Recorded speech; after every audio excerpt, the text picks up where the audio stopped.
یوتیوب همه امید منو نابود کرد.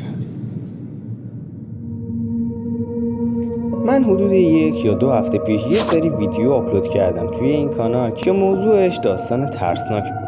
ولی متاسفانه صاحبان این کانال همگی به من کپی رایت زدن، ولی در واقع چنل من کپی رایت نخورد، ولی بدتر از اون برام اتفاق افتاد.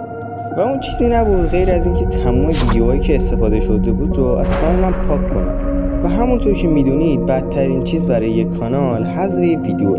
چنلی که من از ویدیوش استفاده کردم یعنی MJV انیمیشن، یه چنل انیمیشن ترسناکه که توی این حوزه توی یوتیوب انگلیسی فعالیت میکنه.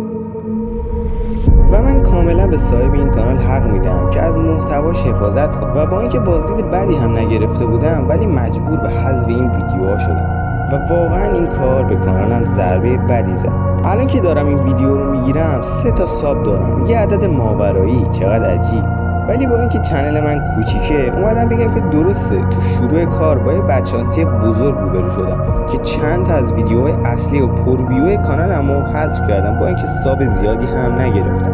ولی اینو بگم قرار نیست با این موضوع بکشیم کنار. پس تنها چیزی که میخوام ازتون اینه که حداقل کسی که این ویدیو رو میبینه منو ساب کنه، چون همون 2 تا بازدیدی هم که میگیرم میتونم که تونستم لحظاتی هم که شده ذهن شما رو درگیر کنم و نظر شما رو به این ویدیو جلب کنم.